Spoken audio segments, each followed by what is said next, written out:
ada juga yang di kostalnya, di perkusi. Kostalnya berarti ini tulangnya kan? Nah, ada yang di atasnya ini di perkusi. Kalau mau biar suaranya lebih jelas lagi, di interkostalnya kita perkusi. Jelas? Nah, caranya perkusi sama. Jari tengah ketemu jari tengah. Baik di interkostal ataupun di kostalnya. Kita palpasi mana kostalnya atau interkostalnya.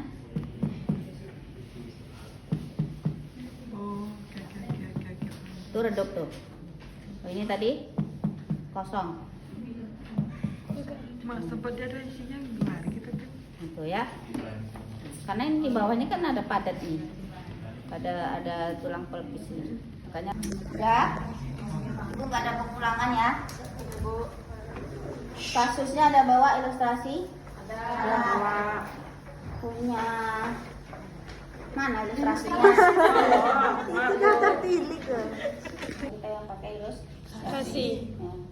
Pengkajian gawat darurat dimulai dengan adanya pasien yang datang ke UGD. Kita cek sirkulasi, airway, breathing, disability, dan exposure atau environment-nya. Untuk menilai sirkulasi, kita lihat frekuensi nadi berapa, normal atau tidak. Jika dia takikardi di atas 100, di bawah 60 itu berarti kan takikardi. Kemudian kita ukur tensinya, apakah dia hipotensi atau hipertensi. Setelah itu kita lihat sianosis atau tidak pada mukosa bibir dan anemis atau tidak pada konjungtiva. Kemudian kita lihat CRT-nya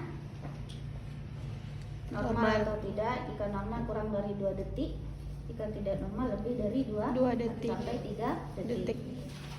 Kemudian kita lihat apakah ada perdarahan masif, apa perdarahan terbuka atau perdarahan tertutup. Jika memang ada perdarahan, kemudian jika memang dia ada diare, muntah, maka pasang infus. Lihat sirkulasi.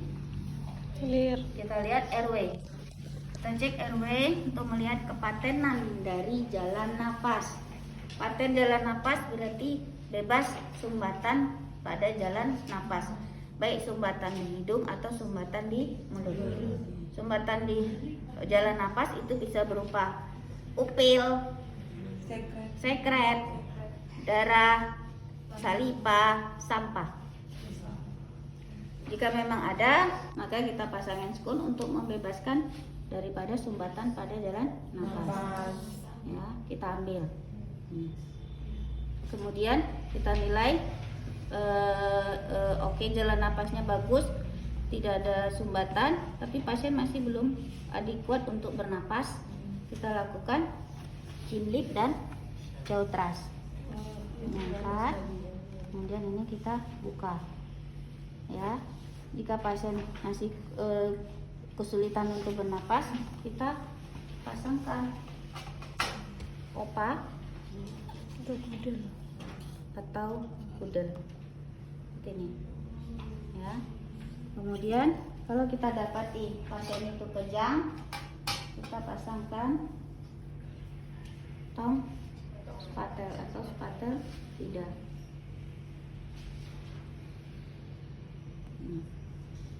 Ya.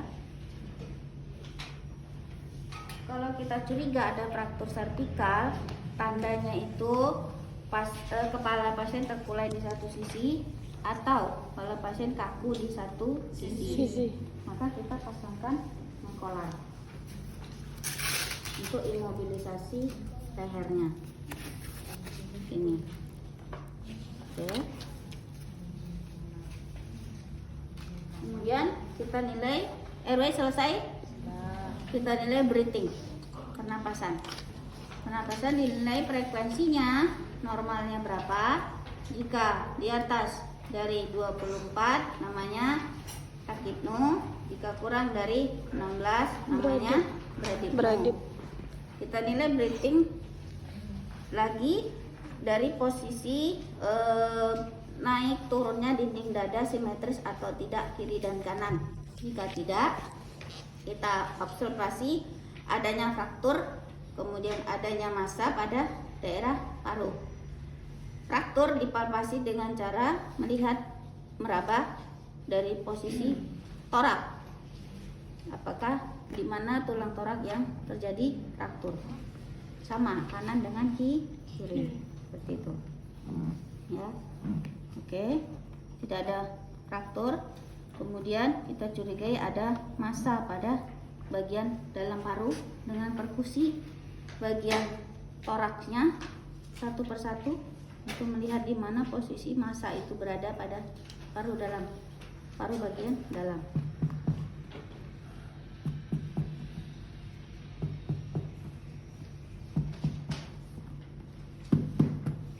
Perhatikan posisi kostal 7 sampai 12 itu ada hepar, suaranya akan redup.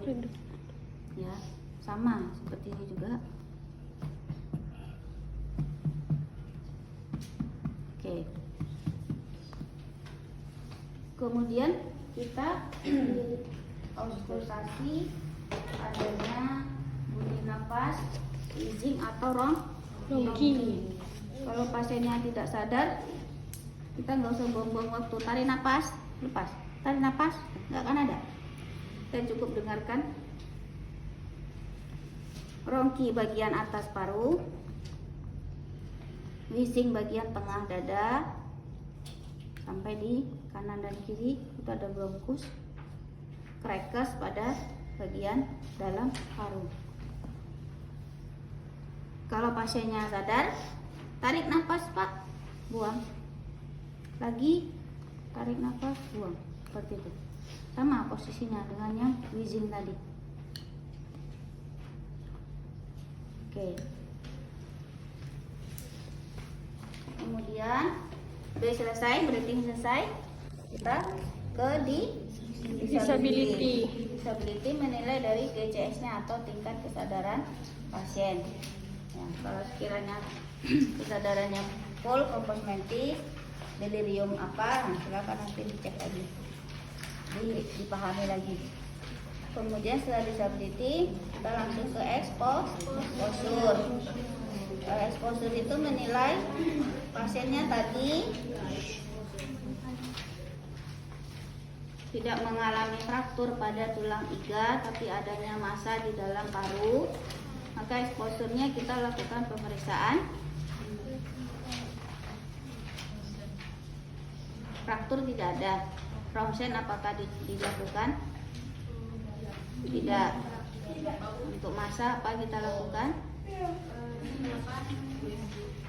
Bisa USG, bisa biopsi jaringan atau patologi anatomi. Itu exposure-nya ya. Jadi jangan buang-buang duit pasien. Kan dia nggak ada fraktur, ngapain kita ronsen? Langsung ke intinya saja. Dilakukan pemeriksaan biopsi jaringan atau patologi anatomi. Kenapa? Kalau seandainya kita lihat, misalnya kan dia ada kanker gitu dari darahnya, sampai ke dadanya tadi oke, tidak ada fraktur, tangannya tidak ada, lalu femur sampai ke patella, sampai ke tibia fibula, sampai ke metatarsalnya, metakarpalnya ke bawah ya, tidak ada masalah. Kalau misalnya ada, waktu kita pencet sakit ya, ini diangkatnya ada respon nyeri kan? Kenapa Pak?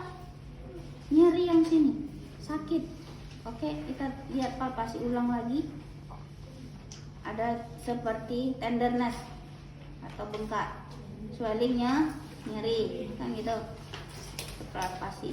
Ini sakit, ini nyeri. Tadi nyeri ya Pak? Iya. Ada sedikit deformitas bisa. Nah, itu kita sampaikan di pembagian dotsnya. Ada deformitas pada apa nih? bahu. Kok bahu? Yang mau kenal apa namanya? Nama regionnya, nama anatominya. Kapula belakang. Oh ini.